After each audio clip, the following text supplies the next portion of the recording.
that's what I like. I told you there's going to be a 5 minute. So once we're 30 minutes in, there's going to be a 5 minute break, and then that's when the song going to play. But what I eventually want is local artists to come in and perform in that 5 minute window.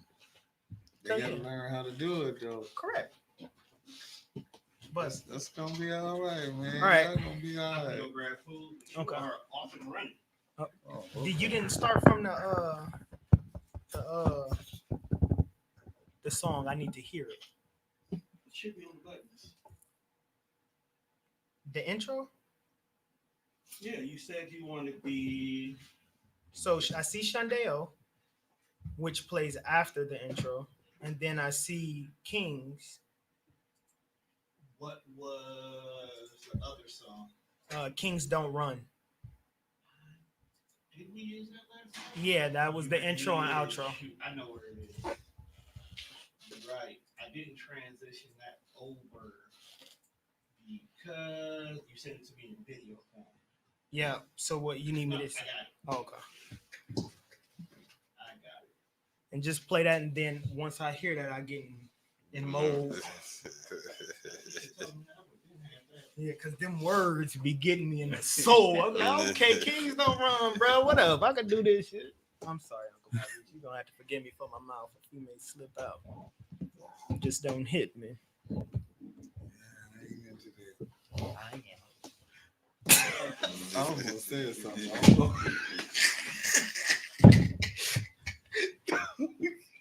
I ain't old like you yet. I hit me a mother. You're stupid, man. Yes, sir.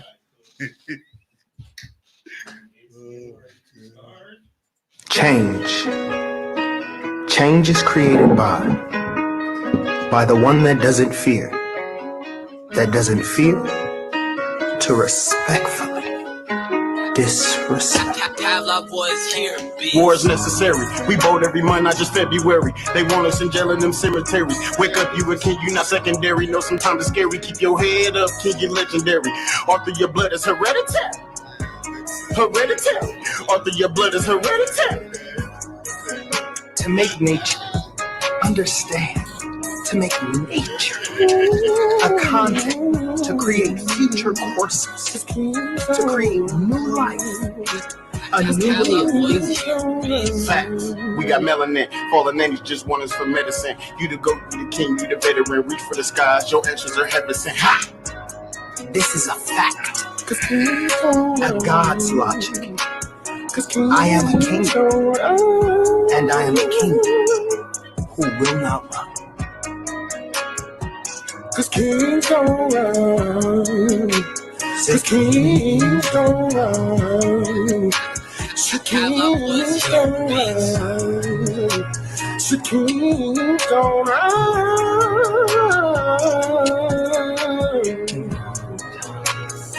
So kings don't run. So kings don't run. Change. Change is created by. You good? All right, we live, baby. We live, baby. Today, you got us here on the first episode of I Love You, Black Man from a Black Man. I am your host, Demi Deities, and these are my co-hosts. I'll let them introduce themselves. We can start with Jaquar. I mean, him. My name is Jay Alpha. I'm Vito. And I said me, I'm Demi Deity. All right. So before we start every podcast, I'm gonna be playing this song called Shandeo by Samo. It's spelled weird, Samoht. Yeah, that's how you spell it. Check out the song, check out the lyrics. But while it's playing, I'm gonna be reading over it. Check out my lyrics. So listen to these words. This is what this podcast, the purpose of the podcast is. This is what the purpose of the podcast is and what it's generally about. So check it out.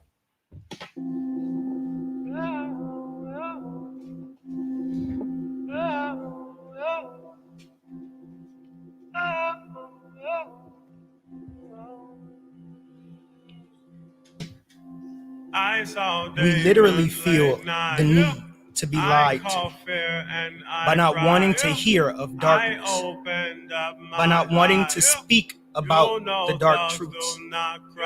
So we cover them with the illusions of joy, which manifests itself as misfortunes or sin. We like the drama.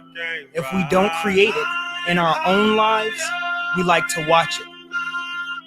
Or there are others of us that stir it up with other people by allowing our own preconceived notions of what joy is to clash with the understandings of others' joy.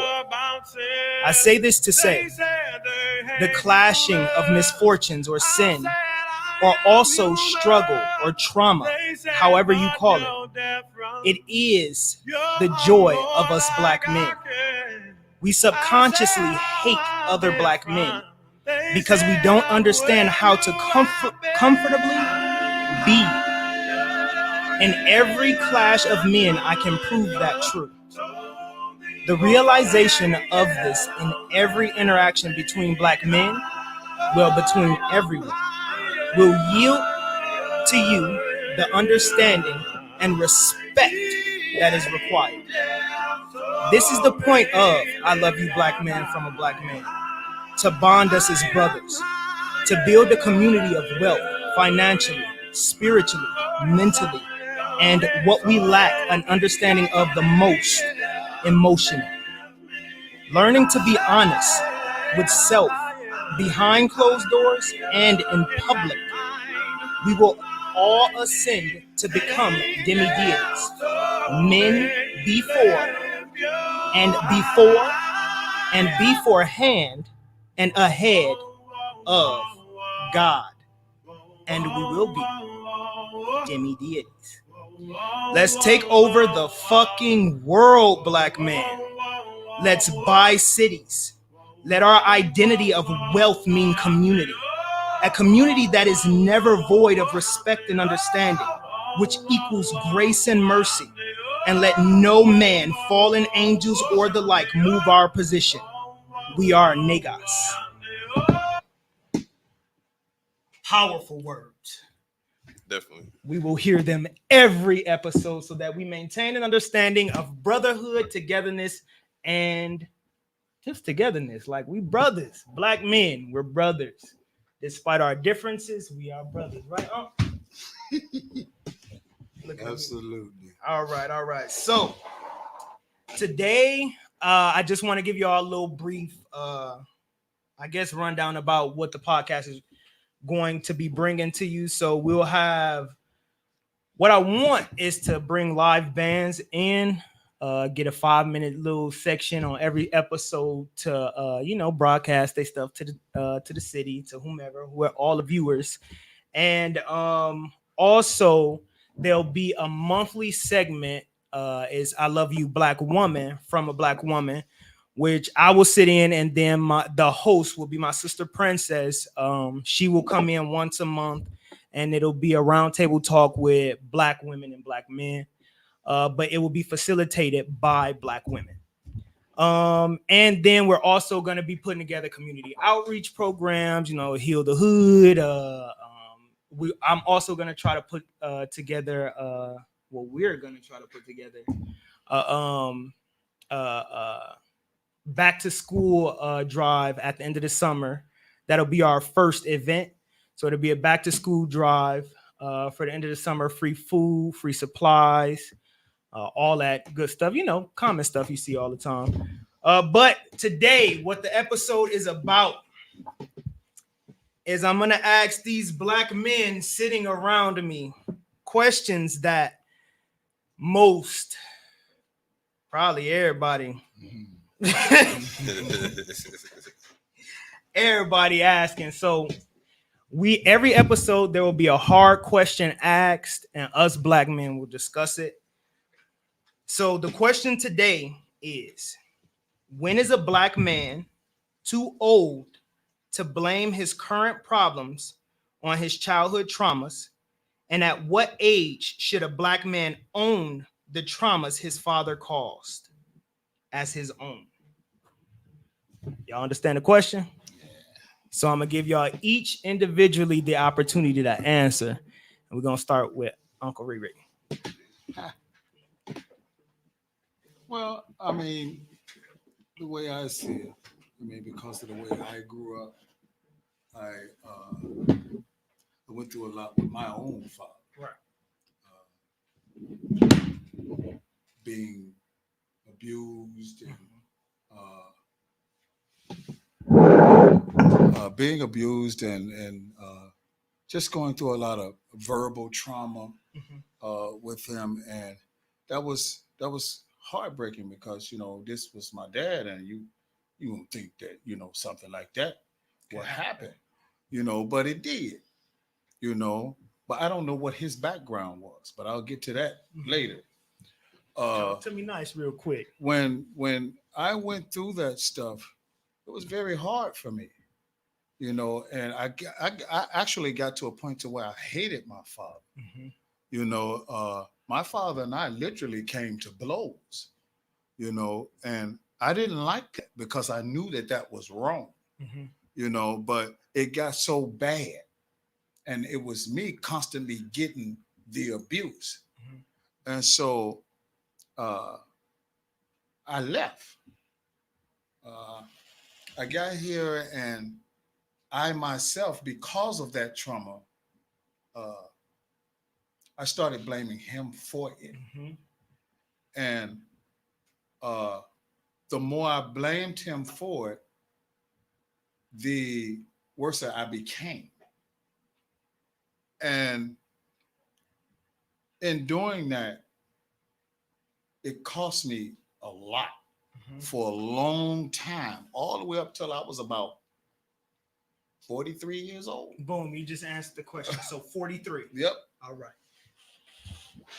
But that's not when I forgave my father. I forgave my father at the age of, I believe I was about 34 or 35.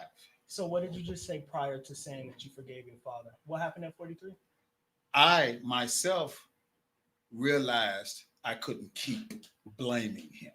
So you forgave your father? I forgave him at about, I think I was 34, 35. But I still had a little mess in the back of my head where I was blaming him for how I was. But I had to stop that because the things that I created were my fault. Correct. So I want you to understand how you just said that at 35 you forgave your father, but at 43 there was still residual things lingering. There were, yes. And there was that, so and technically forgiveness didn't come to 43. It didn't come till 43. Okay. But so we on the same page. I felt a relief the day that I turned. So it was a realization that happened at 35, and then the completion took place at 43. All right, we in Question again. Okay, the question is The first basically the first question is when is a black man too old to blame his current problems on his childhood traumas? And then the second part of the question is, at what age should a black man own the trauma his father caused as his own? What age?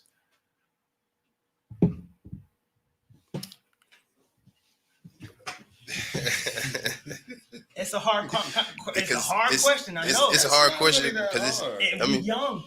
Well, You ain't even hit 43, and it took you 43. I We know, still man. trying to get there. Because it always Well, make I it got easier to you. blame I know. other people. You advanced. That's why you're elder, son. It always feel easier to blame other people, or just not to hold self accountable. But I would say it took me a long time because I grew up without a father, and so I never really knew. I never met him. My first time meeting him was at his funeral. 16 years old, I met him in a funeral in his casket, And so I really didn't. Yeah, You didn't have time to process it because you didn't have nobody there to process it. pretty much. So it was always. So when you, as you are a man now, how do you identify with the fact that you grew up having to learn to be a man by yourself because you didn't identify with any man as your father? Right. So how did you identify with that? Like, really, kind of just being in the streets a little bit, man. Mhm. Learning my way from the Streets blow streets. us up. Yeah. Just dipping into different things, but I didn't finally really start taking responsibility till it probably was like about 25. I stopped blaming other people for my actions and for my past behaviors. what age? 25. So I think that you a peculiar case because I've been around you since we was boys. Yeah. And watching you grow up, it was you were always a different breed because you moved to the beat of your own drum all the time. Yeah. So watching you come up and listening to you talk now, it's kind of dope because I've never known you, all of the mess you've been in. If it's okay. Yeah. The mess, because you're gonna eventually talk about it yourself. All the mess you've been in, and you've never been one to point the finger. You will say how it happened, but you ain't never been one to say this happening because of this. Yeah. You ain't never been that person. And I didn't know you grew up without your father. Yeah. That's good to know. Look, we getting to know each other. This is what it's about. Bonding, black men bonding. That's what's up. All right, 23 because you didn't have a pops, but that's different. 43 because your father was treacherous. Yes. All right, treacherous. You need the question again? Somewhat, but not really. Okay, this is a two-part question. For one part, Which I feel part? the with the when you should let it go. This is not when I let it go, but this is when you should. Okay. I feel you should let it go when you have kids, because if you don't let it go by the time you have kids, that spills out on your kids. Generational curse. So that's what I feel. I feel it should be when you have kids, because you go back and you think of the things that your father did, and it should help you think what you shouldn't do when it comes to your kids, because you don't want your kids to feel the same pain and hurt that you felt growing up, because that's not going to do nothing but continue. It's just it's going to be a circle. It's just going to continue and continue and continue. And you can't, you all you can do is blame yourself as well as your kids blame you, even though you should, like, even though your kids should have initiative to not blame you as much, but you should understand their blame because of your trauma you caused to them, because of your ongoing situation from when you was younger. So, I agree with that. because you don't want your kids to end up the same way you ended up. Right. You don't want your kids to feel the same pain that you felt. So I feel when you have kids, for people who have kids, I know for people who don't have kids, it's going to be a little harder. I know it's going to take time, especially not having a figure there to help you through that. So I know it's going to take time with them.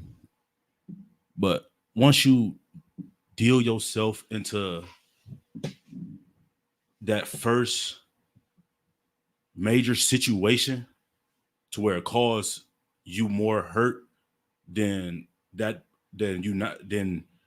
because you basically you putting yourself in a situation, as in, let's say you go to jail or prison. After you done dealt with that, that should register in your head that, oh man, I can't be like this. Yes, I know I went through the things that I went through, but I need to learn how to let that go. Because by me steady falling into that, I'm going to continue this way. Okay, now, so tell me, so I'm going to reiterate to you what you're communicating to us, and then I'm going to ask you a question on top of it. So what you're communicating to us is that monkeys shouldn't do what monkeys see. Okay, so when we understand that monkeys shouldn't do what monkeys see, what did monkey do? You're the monkey.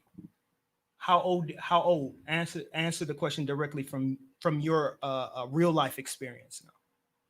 I'm not gonna say that I didn't continue some of the things that I seen, but as in the child form, I thought about all the pain and hurt that I went through. So this is when my daughter first came about. Mhm. I was like, I can't be like that. I know how much it caused pain to me. I had my daughter at 22. Mm-hmm. So I was like, I can't be like that. I know what kind of pain with that'll bring with her growing up, especially as her being a girl. So, and then what really helped more is when my son came about. Mm-hmm. So it's like my daughter, all I have to do with her is be there and, but the son is more, because he's going to be more hard-headed. Uh-huh. He's going to be more resilient. So with the boy, it's like I had to really, really jump into it. Even though, yes, I did do things that I shouldn't have. Still in my head, I was like, I can't do that. I can't be this way. Okay, I got that. So we none of us have answered the question, the first one. None of us have answered it. And the question is, when you sitting back and you watching, you spectating, you're looking at other black men and you're listening to them talk and you're hearing of their trauma, and they, bitching and moaning about what they daddy did and they 29, when do you start judging them? Let's be honest. What do you mean? He's judging the parent? Or? No, that person. man. When do you say, bro, you need to grow up? When do you say that to a man who is still toppled by the trauma that was caused by his hard. parents? It's hard to do that because if you're not right with yourself, you can't sit there and be like that to him. And Perfect. Let's stop there. Apply that same logic before your entire story and then tell me what you think. If you need me to repeat it to you, I can. Yeah. Okay, great. You just said, you can't really tell a man. No. Okay. So your entire argument before that was that when monkeys see, monkeys shouldn't do. Yeah. But if a man is unable to register mentally how to adequately perform, You went right where my brain was. Yep. right where if a man can't process how adequately to perform, then you have to absolve him of accountability because he too is still like a child. Yep. He doesn't understand yet. Yep.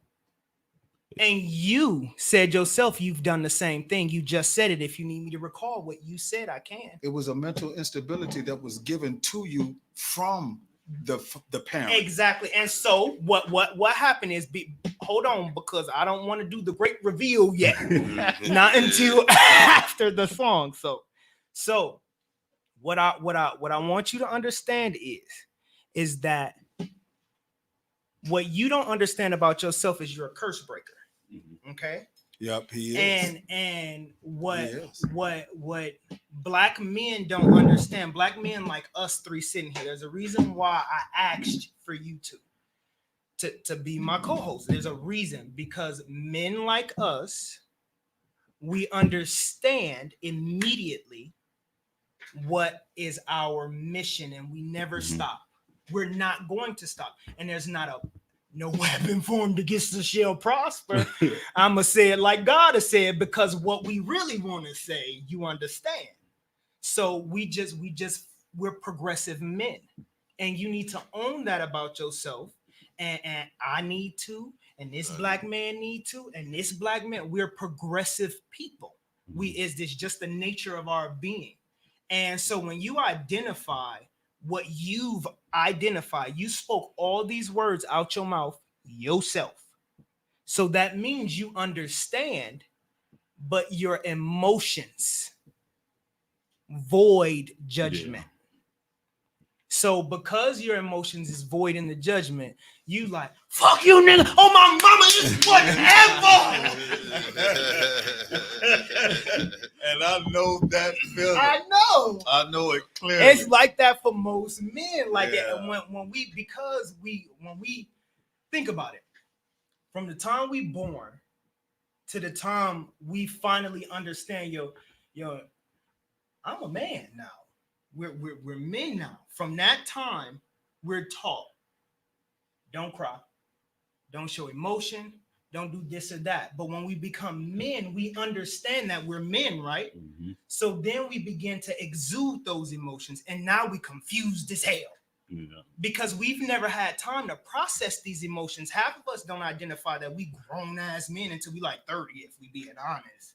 And then when we hit 30, we like,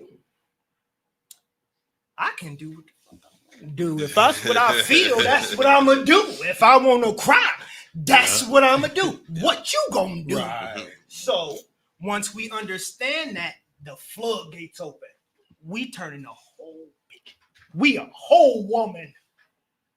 Because we spent 30 years of our life suppressing what they spent the first 30 years of their lives cultivating. So now we're in this period, like we are young. That's right.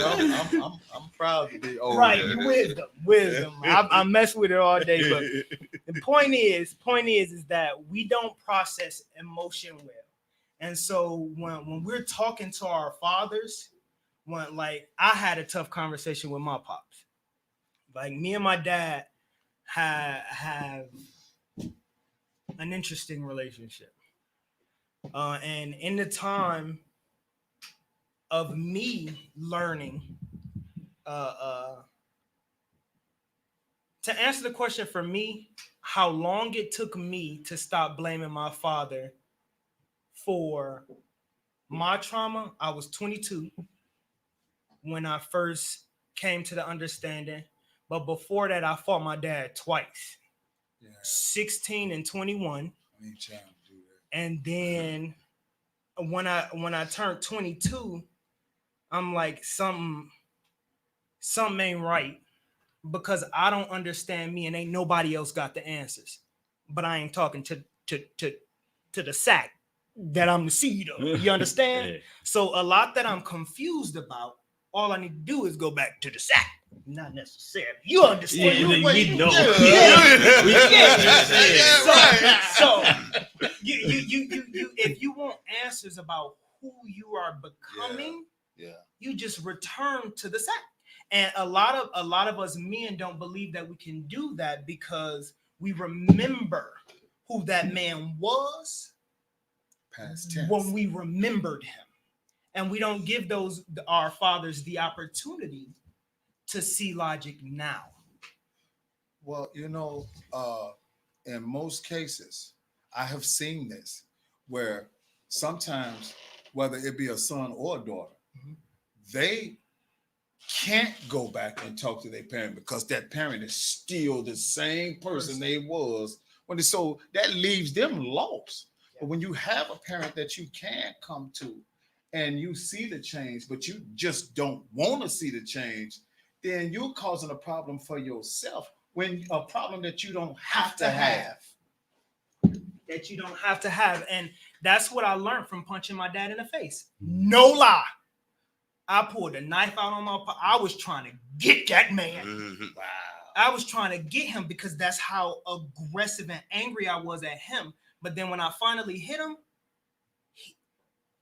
the first time at 16, he beat me up. I ain't gonna lie to you. I ain't gonna lie. 21, I got with him. I got with him. But at 21, when I hit him and I saw him stumble and he didn't come back, I understood this man is changing. Because at 16, he fought me. At 21, he didn't. So I understood in that moment, this is a man that wants to stay. He allowed me to, I disrespected him. And I'm not playing. We was mid-conversation. He was talking and I was sick of it and I hit him. You know me. He was like, David, you a pow. We get to fight. He whooped me, rightfully so.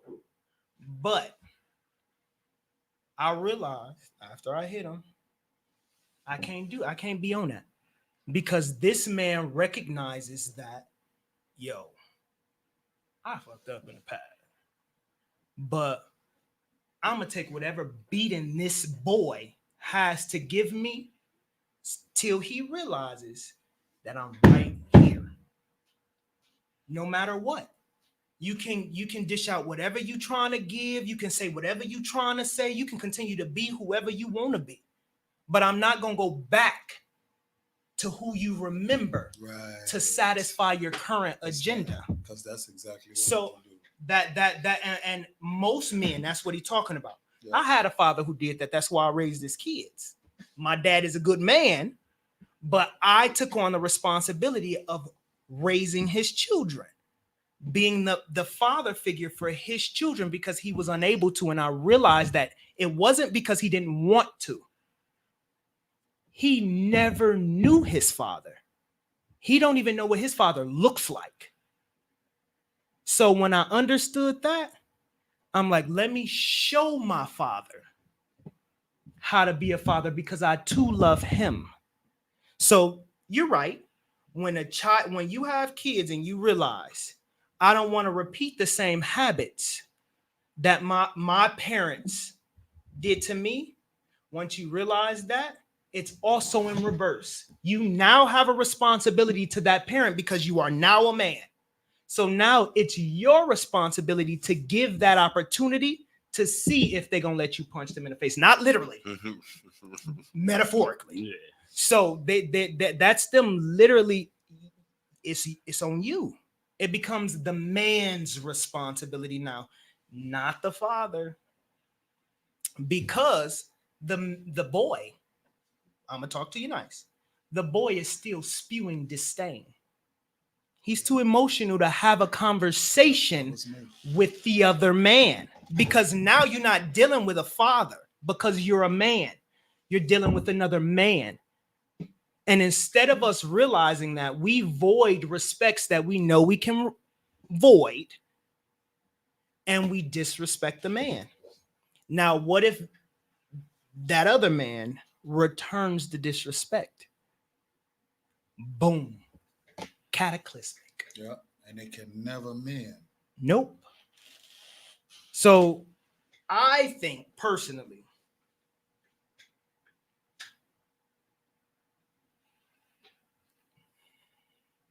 a sound man with solid roots, that means that he has at least a mama or a granny or something. I think by the age of 30, a gentrification should begin to shift. Like, your mind should begin to shift.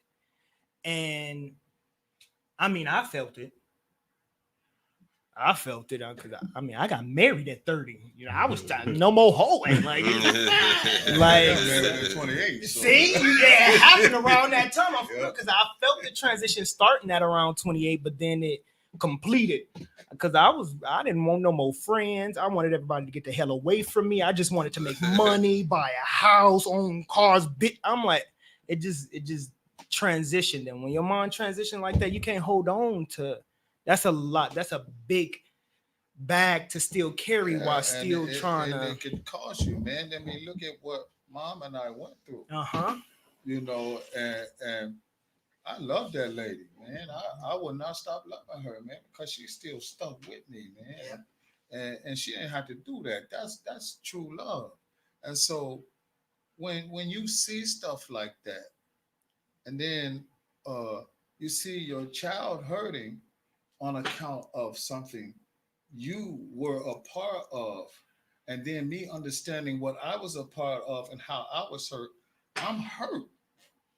You know, because you that's understand not what you've done to the child. And that's not something that I actually wanted to do or meant to do intentionally. It just happened. It's a reaction. And I'm like, oh my God, I did this. Mhm. And I cried so many nights. I'm trying to stop from crying right now. I know, I can see it. That's why You I'm not know, looking at you but because I ain't with that cried sauce. so many nights. I cried so many nights because I'm like, I feel my son's pain. Yeah. I literally can feel it. Yeah. And so when you feel that, it's not a good feeling. And all you want to do is just hug them and just say, I'm sorry. I mean, it's nothing else you can do and just become, better in the relationship. But it takes two. One person can't just do it. It takes two people. And if you say you love somebody, because love is not just something you say. Love is an action word. It's something that you do. So once you begin to understand what love is, you're gonna want to do better. You're gonna want to think differently. And that's where I am. I'm 53 years old. I'll be 54 this year. Mhm. And from the age of about 5, where I can remember my first abuse from my father, all the way up until I was the age of 43, still thinking about that mess. It took, and I have to say this, it took God literally to lift that mess off of me by whooping my tail. And I got a butt whooping.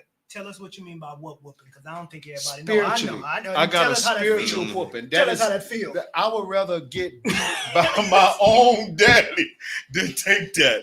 Because it feel like for real, spiritual whoopings feel like how do I explain it? It feel like it's hard to explain. Yeah, it you is lose hard your to car. explain. You have Wait a to minute, go wait a minute. through You it. lose your car.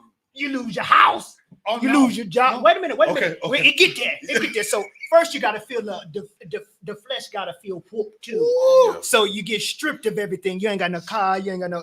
You ain't got no house. You ain't got no job. Man, you ain't got nothing. You barely got cash in your pocket.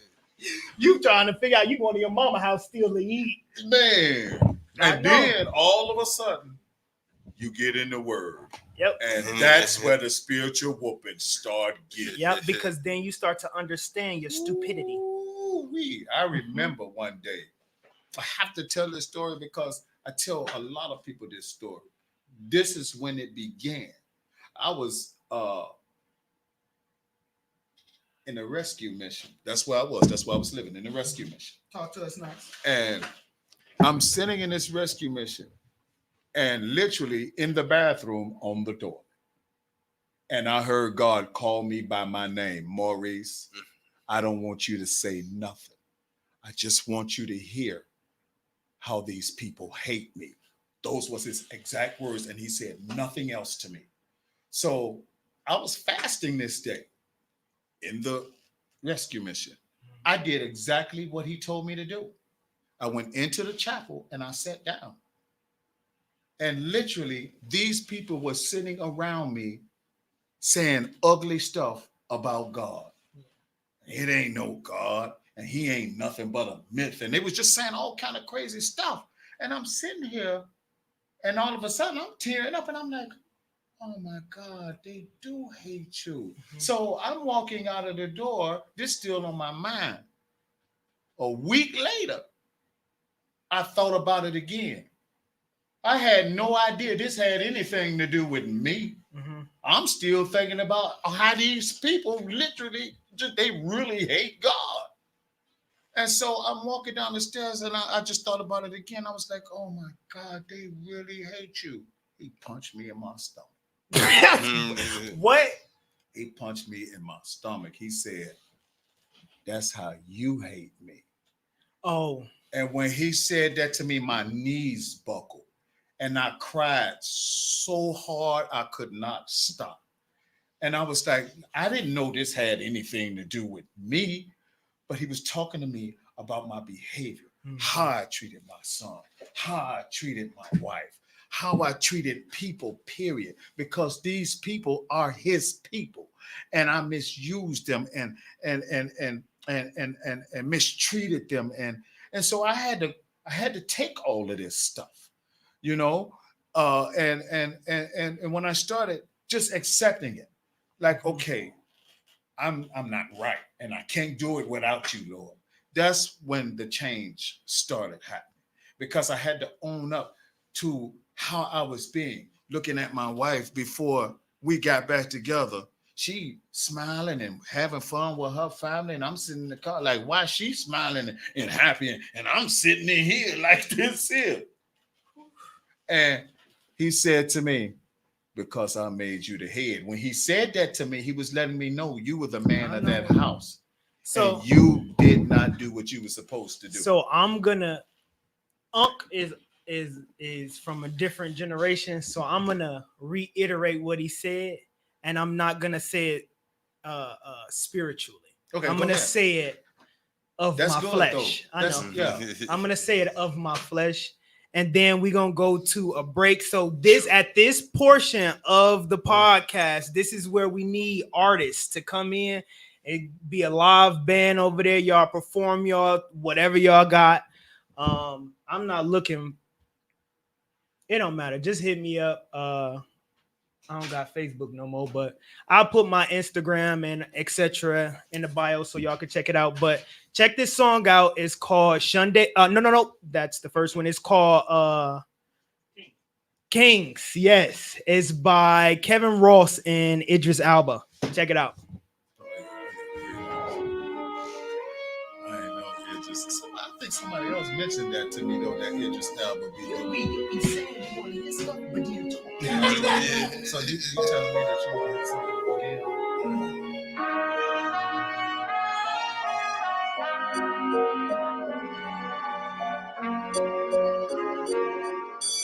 Kings are falling every day,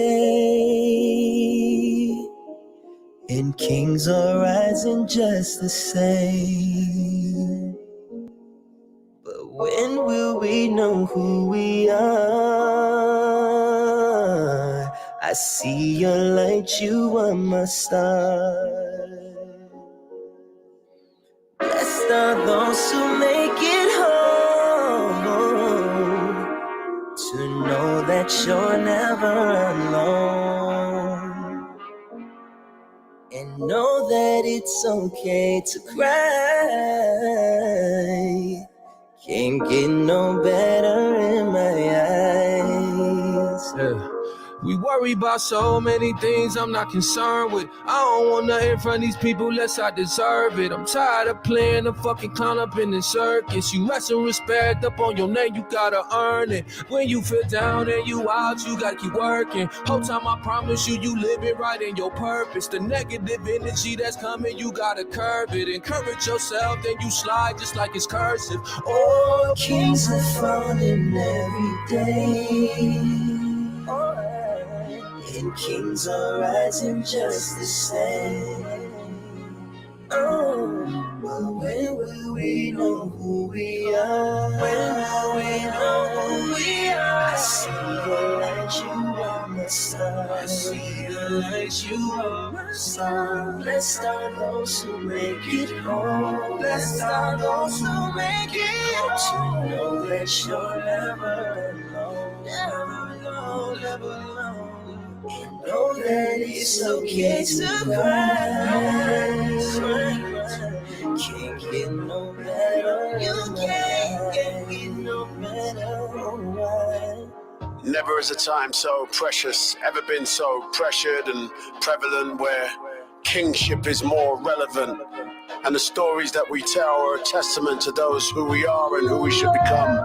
My dad's name is one of my son's names, and two kings share my soul. Two heart beating, one blood and one throne. If you're a king, then you know you are a king, you should know. Every day, and kings are rising just the same. Who we are, I see your light, you are my star. So won't you keep on shining? All we wanna do is make it home. To know that you'll never, ever, ever be alone. And know it's okay to cry. Can't get no better with you.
All right. We back with I Love You Black Man from a Black Man. And this portion of the show, this will be the last half hour of it. So what I want to bring to your attention is we have a father and a son sitting here. And the point of this episode was to get this father, this black father, and this black son to mend fences. Whatever. And so that's pretty much what this episode was about. But the first half, I wanted everybody to get a general perspective on how we thought about this, what we thought individually about the situation, mentally, physically, and emotionally. So that's what we did. But now we're about to get to the nitty gritty and have the real conversation. So I'm willing to listen to my son. All right. I want to hear what my son got to say. So I am just going to facilitate. So when I feel like one of you are not understanding the other, I will immediately mute you, because that's when you both begin to get, not you so much anymore, that's when you begin to get unreasonable. So if I cut you off, I'm going to cut you off really aggressively and concise. So don't get mad at me. If you do, you know I don't give a damn. You know I don't give a damn. All right. So go ahead, Jaquan. As in the kid thing, yeah, I look at it, but that's not even my problem no more. I know. I gave up on that. Like, it is what it is, because it's not even you that caused the problem. My mama caused the problem too. But as in now, since my kids, my daughter, when my daughter was first born, I don't know how we ran into each other, but we ran into each other. You had your car and everything, and we went someplace. Then we end up going back to my house where my daughter was just a baby. And, you was telling all these things about, oh, I want to be there. I want to do this. I want to do that. You got a car at this time. You come this one time. You preach all this stuff, and then never again. And it was always, when am I going to do it? When am I going to do it? And I have done it multiple times. Brung my child around. Only way my child came around to family events is because I brought my child around. It wasn't because you came and got us to bring us around. It's because I brought them around myself, because I felt like You needed that. Okay, so can you repeat to him what he's saying to you? Well, it's Don't respond. no. It sounds like he's saying to me that he wanted his children to be around me, and the things that I was saying to him about me wanting to be around them. I started out as trying to do it, but I did it one time and it didn't happen again. Okay. Are you ready for a response? Yeah, one second. Okay. I just lost the train of thought though. It'll come back.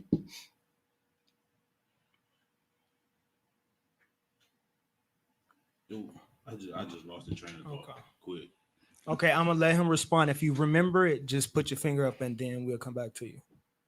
Okay, I remember the first time that we ended up around each other. We were at my mother's house, and you brought Brittany over for the first time. That was my first time seeing her at my mother's house, and Mom and I were still going through a lot of stuff, and I still really didn't have a place to live. Yep, I did have that car, but that car eventually got taken, but that's another story. I was trying to still find myself. Going through that was a very difficult time. I wasn't trying to alienate anybody. It happened. I wasn't mentally there because I was going through so much. I was going through so much in my head. Can you be trying to figure- specific? Well, as far as what am I going to do? I need a job, but I can't find no job. I don't have a place to live, and I'm here with my mother. Now they talking about locking me up, and then I ended up on the bracelet, and I just was going through so much, and I You didn't. ended up staying with us. I ended I up. remember. Yep, and it was pretty messed up for me, and I was lost. I was just lost, and I'm like, I'm too old to be in Talk a to us nice. situation like this, you know, and so Yeah. when I was going through that mess, I unintentionally hurt you, and it caused me not to fulfill what I spoke to you, and I'm absolutely sorry about that, because I at the age that I was, first off, I was embarrassed. I was embarrassed because that's not a good feeling that your son watching his dad be in a situation like that, homeless. You know, you see your dad one place, and then next thing you know, he hit rock bottom. Can I ask you a question real quick? Mhm. That seems to be a mentality that most men from your generation have. Like, if you don't have money or stability, you can't be around your kid. No, that's not what I'm saying. What I'm Yeah, because that's no, what that's it not sounds what I'm like. saying. Can you No, explain that to that's us? not what I'm saying. What I'm saying is me being in the situation that I said it, me being in the situation that I was in, it had nothing to do with money. It has something to do with me. Got it. Yeah. Got it. So what you're saying is that you were not able to be around him because it wasn't just your the physical things manifesting in your life. It was It was my mental. mentality. Yeah, gotcha. My Okay. mentality, and So I that's said what, that. So the answer to the question is that is what you believed, and your mentality had you stuck there because of the situation. Because of the situation and that then I was when you in, got out and of the situation, you begin to see clearly. I began to see Gotcha. clearly, and when I began to see clearly, at this point, he already Really is hurt. angry. Yep. You know, and so now I'm like, man, at first I'm tripping. I'm like, well, wait a minute, Yeah. you know, and then I started thinking, and I'm like, well, You was obviously like need that. to, You was you like know, that. yeah. I'm like and that so, with my and I was daddy. just talking to Mom about that. I was like, I know where he is. Yeah, you I was was talking to me about I it. was angry, but I wasn't so angry because still in family events, I brought Yeah. my child around. Yeah, you did. And everything You did. was still, and it was still, to me, it was still ongoing lies. Even when, So what did I say to you? when my son came about, I know, son, I haven't been in your life like that. This and that. I want to be there for my grandkids. I want to do this with them. I want to do that. I want to spend time with them, and so forth. And it was my daughter came about. Okay, we went through that with my daughter, but then it kept going because my son came about, and because when my daughter came about, we was living with my kid's mother and her family, and then when my son came about, we was living in our own place. You only came over there one time. Yep, and we came on a bus. We ain't had a car then. But that's another thing that got to me because to me, you were eligible to travel multiple places on this bus. We had a car. You never called me to come, son, come pick me up or something, and just chill with the kids or so forth. You never done none of that. You got everywhere else on the bus. You done been to malls. You done been here. You'd have been there, but still was no effort to come to my no. Now I got 2 kids now, so it's like, and then like so what I have always been able to hear him and repeat what he's saying in less words because he's smart as hell. Oh yeah, he just used a lot of words like that. Yeah. So what he's saying, and you got it already, Yeah. but the bottom line of what he's saying is he wants you to repent with your grandchildren. Period. Where you lacked with him, you must make up with your grandchildren. You don't need money. It's not the money. No, it's the time. I hear my you. kids I hear love you. Yep. They adore you. They are excited to see you. I hear you.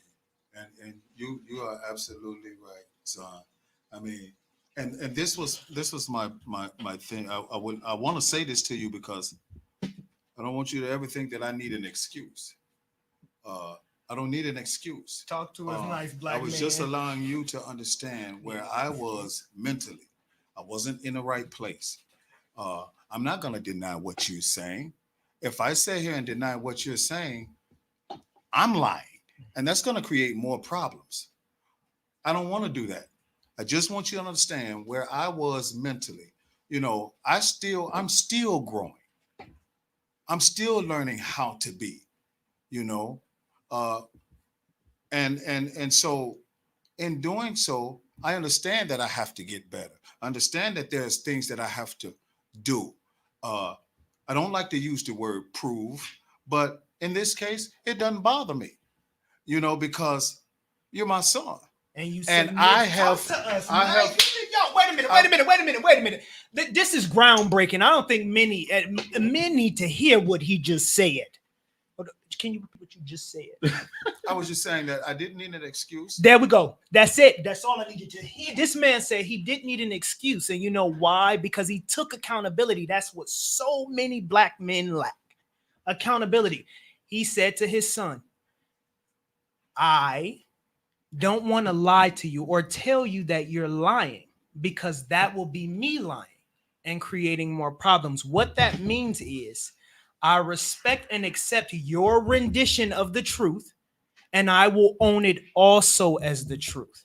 And I will respect you enough to not tell you that that did not happen or that I did not do that. I did do that. I have actively participated in being negligent per your standards. Yep. That is what he is communicating to you. That is what he said loud and clear. And that is the epitome of what a man is supposed to do. Yeah, I understand that, but it's like the continuance. So even now, with you owning up to it, you didn't own up to it more than one time.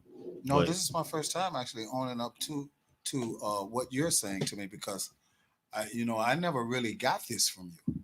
Mhm. We never really sat down and just talked. And so this is the first time that I'm getting this from you. What you're saying to me is I've constantly said to you that I was going to do these things, and I continually Didn't do it. didn't do it. Right. And it bothered you. And I get that. I hear that, and that's not where I'm trying to be right now. I don't want to be right there anymore. I mean, it's for me to take accountability for who I have and have not been. Yep. And I don't have a problem with that, son, because I don't want to continue to have a bad relationship with you, have a bad relationship with my grandkids, and have to have you walk around with this heaviness upon you like that. That's uncomfortable, because it was uncomfortable for me when I was going through it. So I know what you're feeling. I understand what you're saying to me because it was done to me. So what he just said to you is when you find something that he's done that pisses you off, tell him, because he can take it and he will take it. So now what he started the conversation off saying to you, and I want you to know that he not just saying that because we sitting here. These are conversations that I've had with him personally. And he said these same things to me, which is how I knew he was ready to talk to you. So this ain't something he just saying. These are things that I know he's been boiling in him, just like I know what's been boiling into you, because both of y'all talk to me. So these are things that he has said to me outside of sitting here. And with him saying that, he also started the conversation with saying that he can't do it alone. All he can do now is hear you out and take the beating and move how you say you need him to move. So right now, if you could ask him whatever you wanted to ask him in the current state that you are in now, what would that be? What do you want from him currently? Truth be told, I'm at the point to where I don't care no more. Like, I don't need none of that no more because I have my kids. So remember when you say that, remember that I don't ask the question, like, what do you, Jaquar, your physical being, actively want from Maurice, the being of your father? What I mean, what would you ask of him is, I'm not looking for you to say, let's go to the bar and get drinks. No. I'm not looking for you to say that. No. But you begin your argument with the fact that he is not present in your children's life. So to me, and to me, sitting here being an outside spectator, it sounds like that is what you're sequestering. Like, is that what you're still asking for? No. Okay. It's not asking because it's been too long. So to me, I'm at the point I'm going through so much already to where it's damn if you do and damn if you don't. So what that means is, let me make sure, correct me if I'm wrong. Damned if you do, damned if you don't. So now you shot the ball and he rebounded because you missed. So now the ball is in his court. So you either do or you don't. So what that means to you is you either do or you don't. Do you go get your grandkids, you go see your grandkids, you become active in their life more often? Yeah, I don't have no problem with that. It's, I just don't like this tension. I'm, like I said, I'm getting older. You're gonna have some ups, you're gonna have some downs, but I don't want this kind of tension with my son, and I don't want to be able to or not be able to see my grandkids because of it. So he's not telling you that. I know that, but it feels like that. No, it's the reason why it's gonna end up getting like that is because I plan on leaving. I have too much history here, bad history. Mm-hmm. So my plan is to leave. I wasn't telling nobody. Well, David probably would have known, but the only way it was gonna be is you saw him as if you flew to where I was at. It wasn't no, oh, I'm gonna send him. It was, if you Oh come, no, you you weren't gonna ever see him then. Right. So it again, you're just repeating the same thing. The ball is in your court, and you have to make, so you're focused on the relationship, the tension between you two. Yeah, I don't like that tension. Okay, so let me tell you how to dissipate that, because that tension, it was there for me and my father. So now when I speak to my father, I literally don't feel tension. And the reason I literally don't feel tension is because I say everything I want to say. You understand? So when you talking to someone and you've caused strife to that person, and when you've caused strife, you are no longer the dictator of how they heal. So the only thing that you can do is wait. Yeah. So the only way to soothe the tension is to be active the way he allows you to be active. So if he allows you to be active with the kids, that is an easy pathway back to your child. Easy pathway, but you have to endure the tension, because it's not going to just lift for him, because like you begin the podcast saying, it didn't lift you to 43. Yeah. It took a minute. Right. So, but it's, people are different. People are different, and he is growing faster.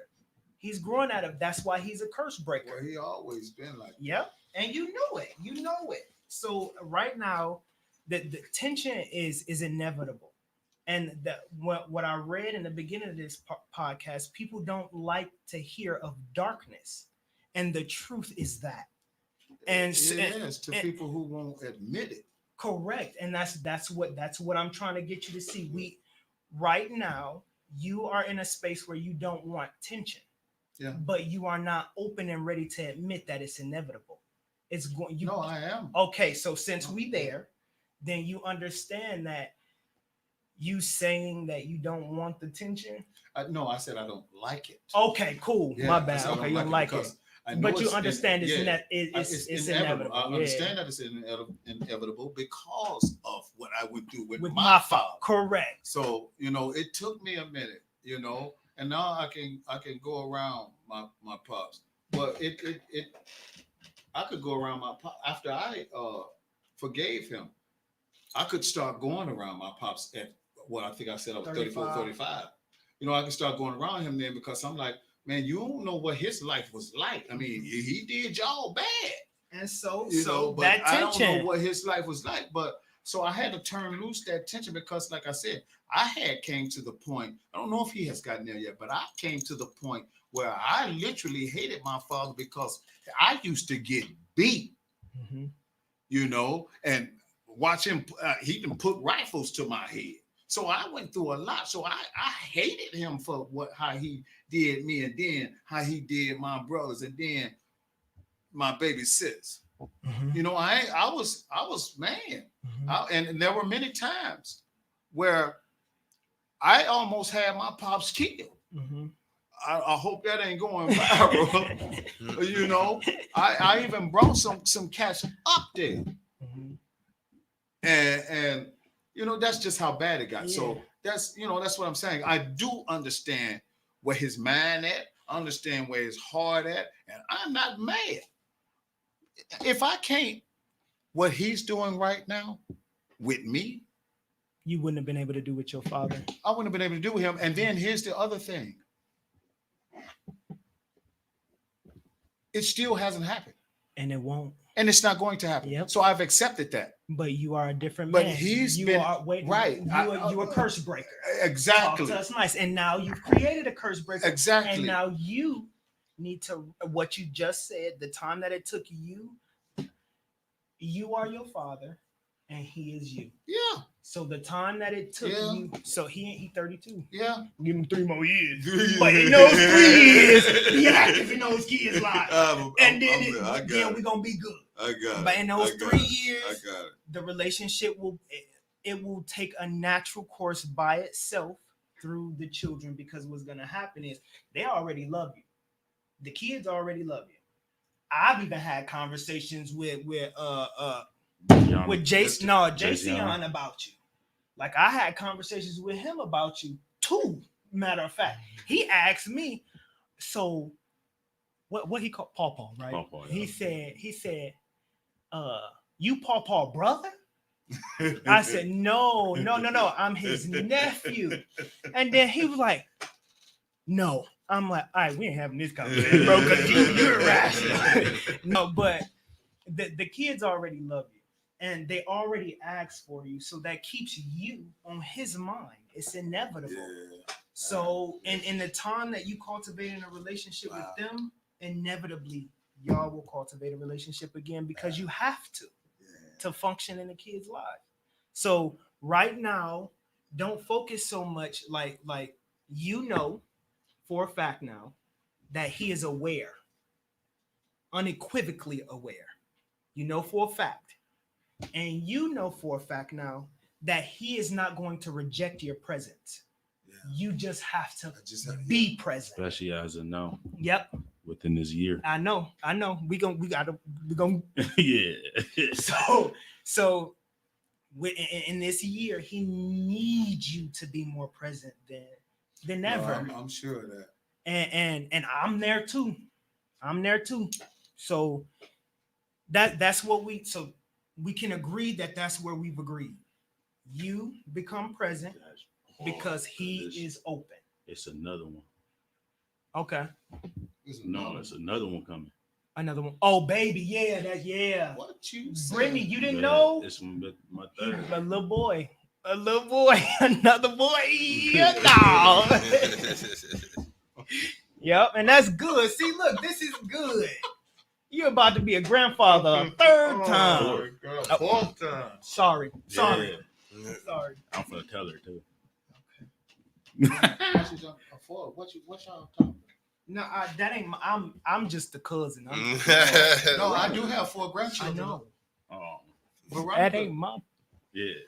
Just because. Okay. That ain't my plate. That's a shame. You'll get there. It's gonna come to you. Uncle Maurice, it's okay. This is the healing process. And this was a major healing right now. This is the best conversation in my 31 years of living. For a while. This is the easiest conversation I've ever had with y'all. But that's a wrap for the first episode of I Love You, Black Man from a Black Man. We're going to come on a second one because you crazy about that black. Yeah, ain't nobody got time for that. Uncle Maurice. You got to understand. I feel the same way though. About black. That's because y'all light skinned. See, that's the thing. No, that's colorism. We're going to talk about you light skinned. Light skin, yeah. Light skin. It's true. The color black is this. All right. So the next episode of the podcast will be about me talking about how a black man survives after being gang raped by other men. So the next episode will be about that. Make sure you tune in. I'm gonna be honest. I'm an honest person. I'm gonna say whatever the fuck I want. So I'm gonna just be 100. Tune in the next episode of I Love You, Black Man from a Black Man. Thank y'all for tuning in. Peace. Can you play the intro again?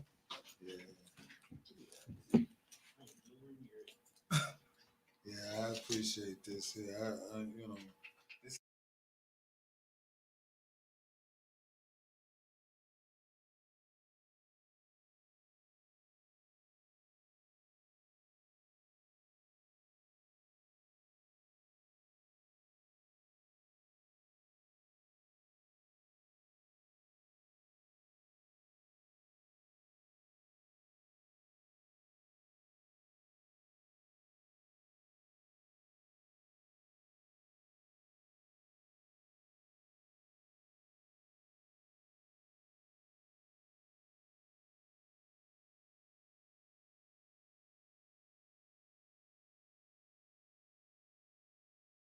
By the one that doesn't fear, to respectfully disrespect. War is necessary. We bold every month, not just February. They want us in jail in them cemeteries. Wake up, you a king, you not secondary. Know sometimes it's scary. Keep your head up, king, you legendary. Arthur, your blood is hereditary. Hereditary. Arthur, your blood is hereditary. To make nature understand, to make nature a content to create